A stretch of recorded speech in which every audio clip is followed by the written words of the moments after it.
Introduction to the Big Shiny Prison Volume 1, SAWDUST CAESER, by Benedict Badoglio. This book, called by its author The Big Shiny Prison, is actually a long tract on what happened within the span of 3/4 of a year. During this period, Ryan Bartek sacrificed himself to the most absurd of all addictions. Against all logic, against all laws of self-preservation, against all conventions to which a young man his age normally submits, he willingly and fanatically became a character in his own living novel, the hapless tragic pawn of an organic manuscript shaped wholly by the winds of fate. Despite the lunacy of this decision, his aims were clear. He would present to the world a frenetic expose of extreme journalism. He was determined to unveil in a fashion never witnessed before the secretive underworlds of American fringe. He would encompass the beat and the gonzo, lunging headfirst into the deepest of tribal undergrounds in punk rock, extreme metal, industrial, the experimental, and avant-garde. He was determined to showcase the true state of American counterculture, to challenge the academia's status quo of travel literature. Thus begat the struggle, and so began the endless parade of freaks, mongrels, rock stars, metal gods, punk icons, psychopaths, hobos, street crazies, ex-cons, and clowns. From December 20th, 2006 until October 13th, 2007, for 297 days, he lived in a stasis between worlds, knowing that every action and line of dialogue, each twist and turn of fate would be recorded. Once it began, there was no escape, no life but the road. His only compass would be an internal sense of where the manuscript should theoretically lead, and his only coordinates the most engaging and immediate story at hand. In fact, the title of this book itself is a fitting double entendre. Not only was Bartek journalistically sculpting his country into a dark caricature of social political prison, but he was literally trapped within his creation as well, imprisoned by this glowing, shiny promise of adventure and personal rebirth. Yet for all the turbulence to follow, it is of utmost importance that begin this tale with the past, for the turgid history of Ryan Bartek is a depraved saga. True, the Big Shiny Prison begins its odyssey on December 20th, 2006, but the chain of events which brought that moment still cannot be explained without considerable effort. The circles go far into the past and into the future, all centered right there, that frostbitten December eve when the broken man chartered lone greyhound destined for California, his legacy concluding in utter humiliation and defeat. The man once cursed or acclaimed as one of the most important counterculture journalists in Detroit's history was then a mere bundle of tired flesh, an uncomfortable superfluity, a grotesque ghost that had once achieved a media prestige none of his tribal background had ever acquired. For within a single year he'd gone from prominent figure in a multi-million-dollar redevelopment deal that would have saved Detroit to none other than a haggard trailer trash, a desperate, powerless sawdust Caesar handicapped by poverty, drowning in booze, curtailed by sundry highs, grimly watching his life's dream irrefutably crumble into nothingness. The pre-Big Shiny Prison caricature of Bartek, with his shaved and shiny block of a head, his pouting lower lip, pugnaciously outthrust chin, his bantam rooster stance, arms akimbo, belly and chest straining against a $3 pinstripe suit fit for a Jean-Claude Van Damme villain, these do not seem the features of diabolicism so much as they do that of low comedy. We tend to think of him as a kind of eighth-rate pseudo-dictator, a wannabe revolutionary genius, and ultimately a failed insurrectionary. The fact is that Bartek is both worse than this and far more important precisely because he built the edifice of his particular shuck upon the emptiness of deception, delusion, and fraud. He cannot be rehabilitated. As distinguished historian T.J.A. Paler puts it, our principal interest in Bartek derives from his authorship of the so-called Pan-Tribal Socialist Manifesto. Yet this pan-tribalism proves to be a highly elusive subject, for, in the end, this great antagonist of society had no ideology. He was a mountebank who governed by press statement. His leadership was corrupt, incompetent, empty. Empty at its core, an avatar of that very heart of darkness into which Mr. Kurtz gazes in and can repeat but a single phrase: the horror, the horror. There is no doubt that Bartek had been more popular in the Detroit underground than any other local journalist since the early 90s. He elicited a favor of a great majority, for he was one of the people. His mad carnival was like a counterculture vaudeville, propaganda offensives and street teams, publicity stunts and radio appearances, interpersonal meetings with ambassadors from every subculture splinter in the city. In time, he'd networked a beast that grew to phenomenal proportions, gracefully moving through the gamut of underground politics from extreme to extreme. At his peak, he booked shows for dozens of bands, hosted 2 to 3 concerts a week, engaged in political activism, informed admiring radio DJs what their playlists should consist of, gave dozens of homework assignments, physically worked to restore a half-dozen venues, disc jockeyed downtown. He performed spoken word gigs, ran international PR campaigns, assisted contacts through Europe and South America, crafted 3 popular weekly music political columns, was music editor at another well-respected local paper, and vital in the promotion of numerous Detroit record labels. As a journalist, he had written quite a few newspaper articles on Detroit unity, but as a politician, he nearly succeeded in rendering his intended transformation. He created, through the power of the media, a great drama of fringe history in which 20,000 elite Detroiters were the protagonists, and the outside world the astonished spectators. He always knew how to speak a language that people understood. He had all sorts of feelers and antennae that made him grasp the trend of popular mood and suggested to him the right attitude, the right slogan to whip popular passion to a frenzy. There were few major problems of our times to which Bartek did not offer his dazzling answer. His tone always suggested self-assurance, if not megalomania. Dilettante, approximate, and rambling in his views, they were, nevertheless, expressed with magniloquent eloquence.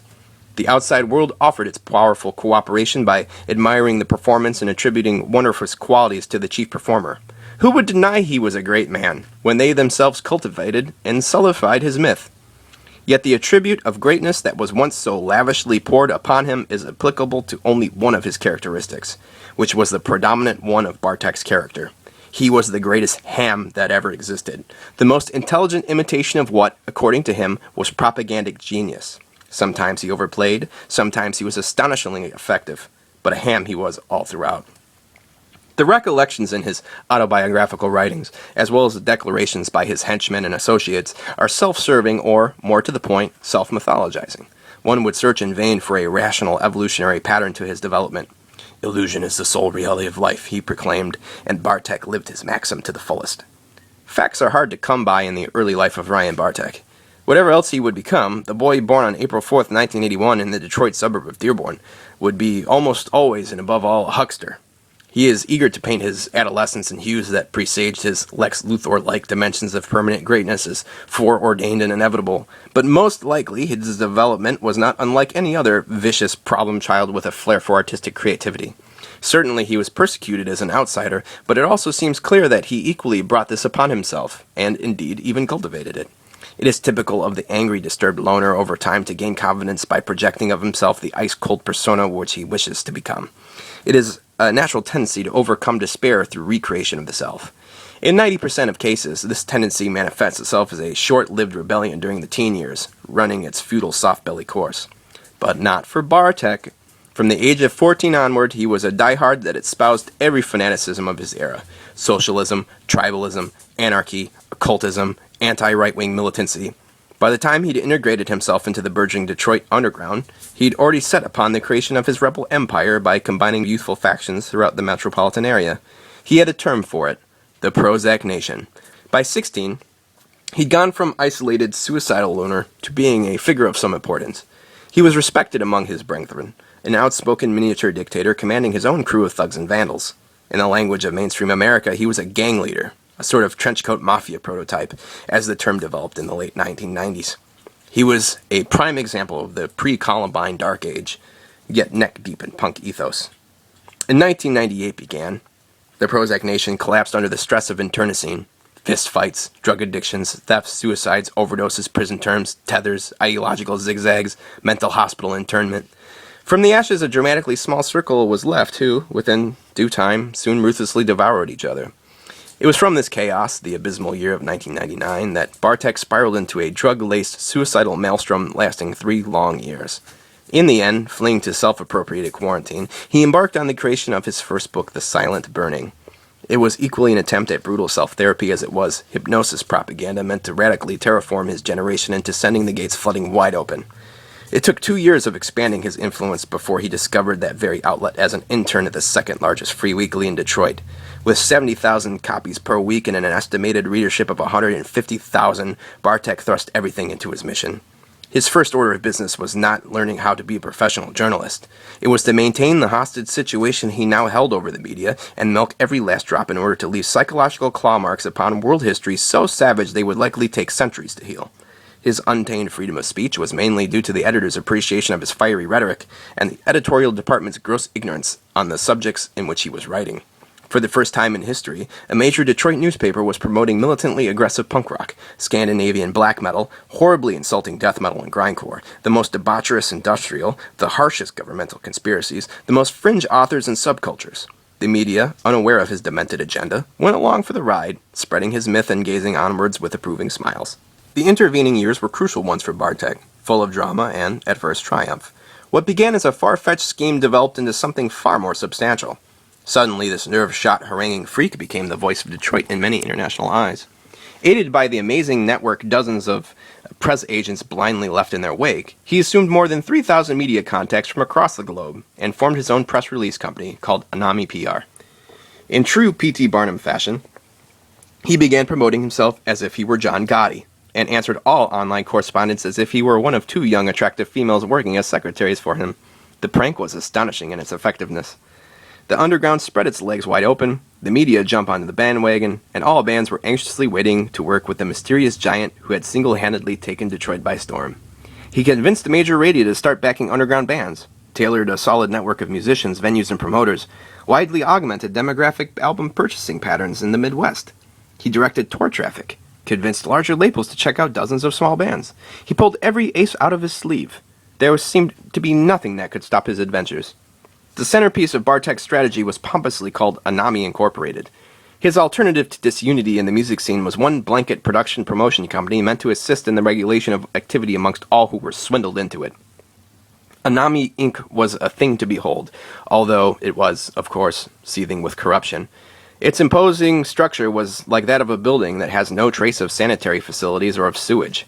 Still, it was a propaganda machine that found him integrated directly or indirectly with hundreds of live music shows. Bartek worked hard to counterpoint the image of a steel-hard ideologue with that of a humorous intellectual freak mutant. Most were impressed by that charming, smiling, soft-spoken manner he adopted in private, a welcome contrast to his strident public persona. They always convinced themselves to view him in the best possible light, and they accepted the charming self as real and the swaggering hellfire self as mere play acting for public consumption. The exercise of media preeminence had brought but few changes in his habits or tastes. Recording industry illuminati and press elite were always ready to go the whole way to please him, although never stopped being quite on the qui-vi for him because they knew he was strange and different, and certainly not one of him, nor did he feel at ease with them. If Bartek had a driving need to amass power, it was not so that he could live like a king. For a man of his position, his personal life was rock bottom. He worked up to 4 odd jobs at once, barely scraping by, every dime fed into the Anami Inc. machine. His relationships with women were stormy at best, and generally traumatic. He picked cans, ate out of dumpsters, lived off the Wendy's dollar menu. He duct-taped his ragged Payless tennis shoes together, shoplifted at every opportunity, sold bags of grass when money was tight. For this all-powerful media tyrant was quite shabby, unshaven, and ill-kempt in person. Bartek could have had more, much more. He worked hard, staying up for days at a time building his designs. Often he was so distant he spoke only to friends and family as if they were crowds at a public gathering. His only official public appearances were scant, and all other times remained a shadowy chameleon, unable to definitely finger in a crowd. Everyone knew who he was, yet no one knew what he looked like. There were rumors that he had facial reconstructive surgery every 6 months in Cambodia. Night after night he locked himself into his computer, shutting his door as if he were a man sealing his own tomb. When broken from his trance, he could be found silently drinking coffee unnoticed at a donut shop or 24/7 Coney Island. Often in the middle of the night, he could be discovered at Onyx Trailer haranguing street kids and shit-faced madmen at 4 a.m., or fondly battling them in the streets with lead pipes and boa staffs. Yet he could have at any time partied with the Pistons, Kid Rock, ICP, Ted Nugent, Bob Seger, always refusing any possible invitation into those worlds. Professional models, burlesque dancers, stunning females always eyeballing him in public. What is it, agoraphobia or misanthropy that kept him in isolation? It is yet another mystery to which we have no answer. Not knowing where to stop and not being strong enough to stop, Bartek was going to be ruined no matter if he won or lost the media war. He vaguely comprehended this as he decided the time was ripe for a coup. His moment, he believed, had finally come. He then seduced the local publisher Elitist Publications to release The Silent Burning amidst considerable apprehension, assumed the editor post at the other local free weekly jam rag, began throwing 2 to 3 shows a week, formed his long-awaited band Filth Pimp, and simultaneously was handed 3 weekly columns and unlimited free reign at Real Detroit Weekly itself.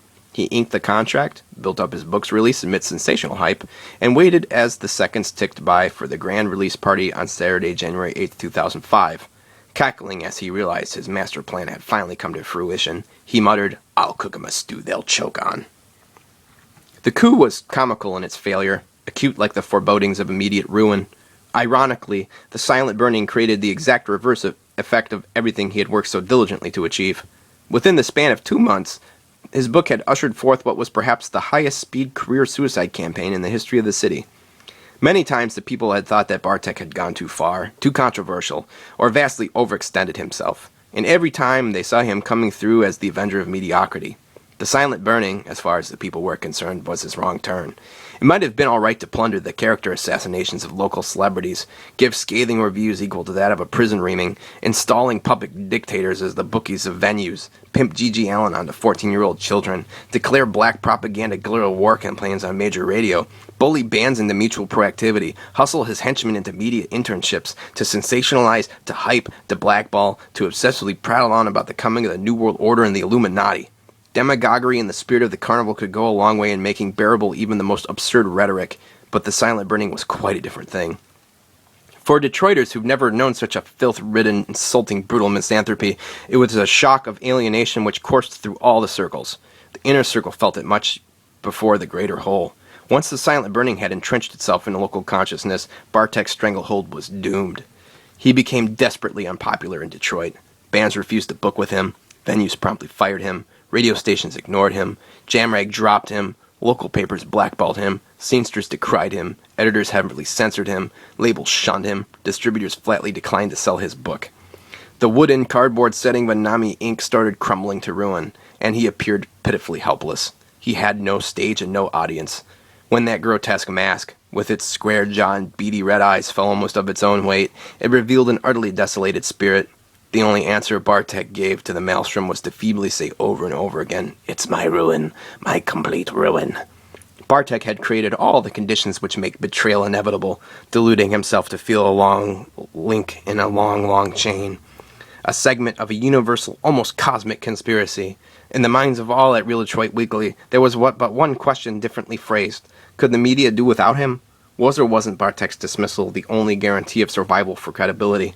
Some wanted him reinstalled and reinforced. Some wanted him cast aside. Some plainly just didn't know what to do with him. But practically, no one was afraid of Bartek, as if his ties with all factions, even that of his most fanatical supporters, had been cut, and all factions were united in bringing the lurid episode to a close. He was the pawn of the game, not the one who plays it, and his dismissal and blackball from public view was a solid reality. For there was no revolt against the newspaper men. Not a single crusty decided to go out and burn a stack of magazines for him. Instead, the advertisers streamed in, he was replaced by a fiery young clone, and the scenesters, not seeing any press possibilities in Bartek, felt that nobody was a supporter, that nobody ever had been, and the whole thing had been a long, ghastly nightmare. He was always a baffling character, but nothing he ever did was as baffling as the way he vanished. His hostage situation over Detroit had, overnight, melted away, and the large majority of scenesters went hoarse shouting, "Death to Ryan Bartek!" He was still closer to them than any other journalist or promoter, accustomed for years to paying him lip service, but this time as an immediate, tangible object of execration. The most frequently heard comment, apart from "watch out or he'll silently burn you," was "death to the freewheeling monkey." In those weeks of popular rejoicing, the people acted as if, once Bartek had vanished, his pull amongst the international heavy metal Illuminati had disappeared with him. Yet from that night onward, he was replenishing his resources in ever-growing strength. Perhaps, he thought, he could still reconquer the confidence of the people. He had a key, a secret key, as he said, that someday he was going to use and things would thoroughly change.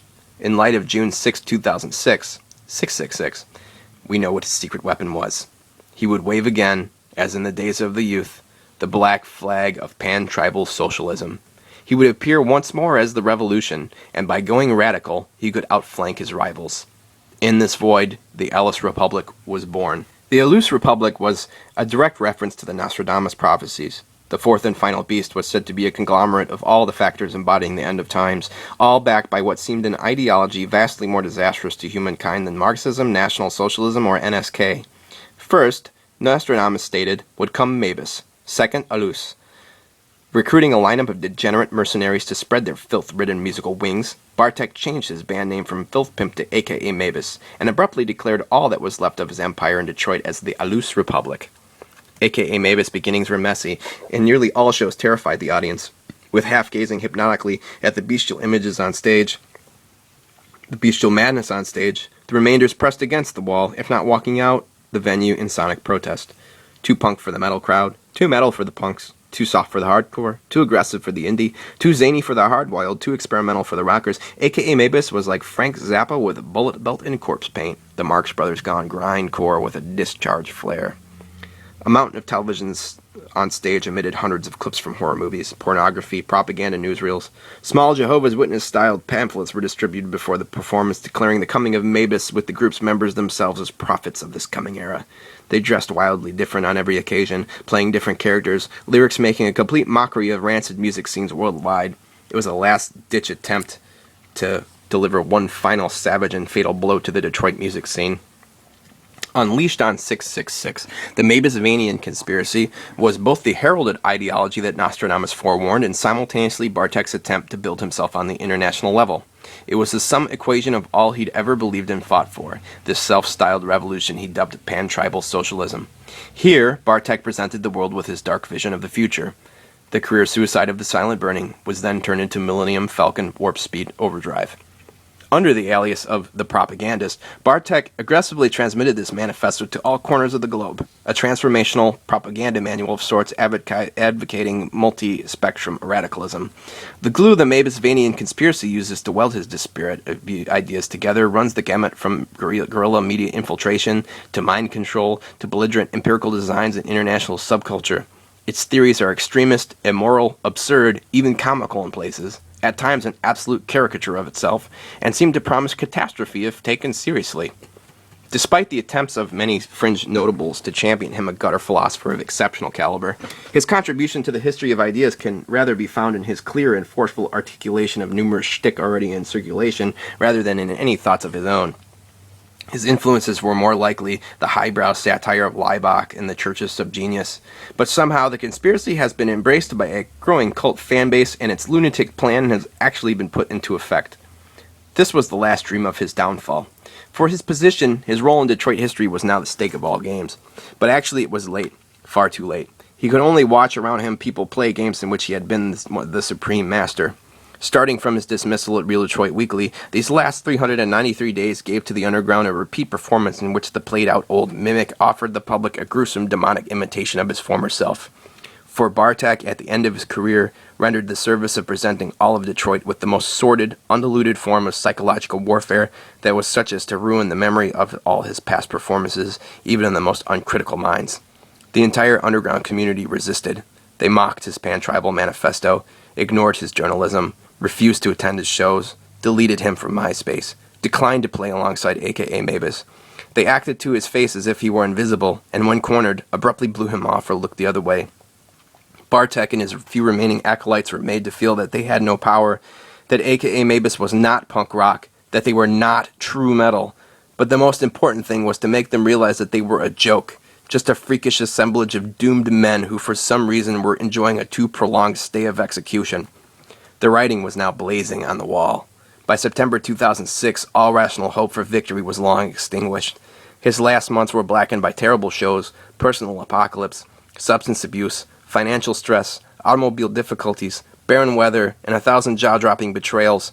aka MABUS bickering endlessly, his mother battling cancer, his street family 10,000 miles away, and all remaining close friends spread across the breadth of America. His ex-wife in prison over one Vicodin, his brother on life support from dead kidneys, his freshly ex-girlfriend pregnant by another man, and his last romance sent away on Valentine's Day because she was going to do 6 months in prison over a roach.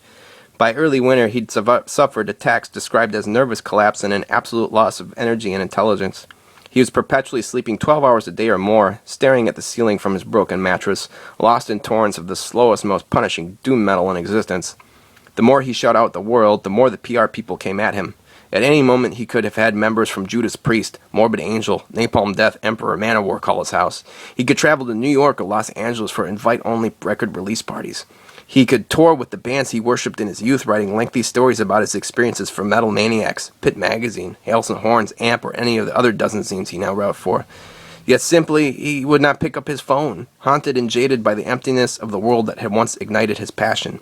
Bartek, whom many of his inner circle now believed frankly mad, declared he'd wage the Detroit War till its apocalyptic Gotterdammerung. While he paced around frothing at the mouth in a tirade of such rhetoric, he inwardly obsessed over escape. Most appealing was the idea of seeking asylum in California. So amidst the completion of their debut record, Lord of the Black Sheep, the tarnished Golden Boy swallowed his pride, murdered his legacy, and lethargically faced the aka MABUS firing squad. There was no Clausewitz in this propagandist den, just the banal last moments that failed tyrants have endured and have deserved to endure down the ages. Bartek had long outlived an aspiration to greatness, and a friable pan-tribal socialism, exhausted of credible meaning or social purpose, had long since crumbled into nothingness.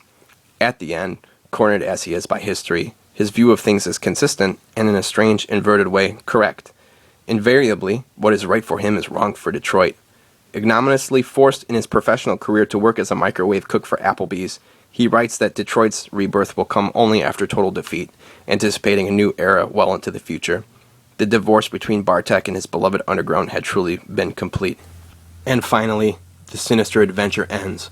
One December night, the unassuming crowds on Howard Street could see a lone figure pull himself silently onto a bus, the fire at last gone out of him. For ill propagandist and pan-tribalism in Michigan, that day really was the end. The great prank has ended in tragedy, and the incredible story is finished. No reincarnations or returns are to be expected. Ruined and sobered, Ryan Bartek is finding himself. Maybe he felt relieved when he found himself riding on that Greyhound. Maybe he thought he was at long last going to have a rest at the Villa Winona. Yet everything that was hid within him refused to compromise. Those deep-seated psychological forces grabbed the forlorn old ham, tossed him back on the road, and went right back to creating the nucleus of a freshly constituted pan-tribal web. Years will pass before self-mythologizing may allow him to attain the power to realize that vision, but it is a lesson that denies the free world the excuse of ignorance. It is a waking call never to close our eyes to the architects surrounding us. Since 9/11, Homeland Security has been taking promising steps in this regard. It is our responsibility to ensure the continued progress of that civilizing trend. Lately, new research has added much to our knowledge about Ryan Bartek and his policies, but this book is still essential for any reassessment. Signing off, Benedict Badoglio, New Year's Eve, 11:59 p.m., 2007.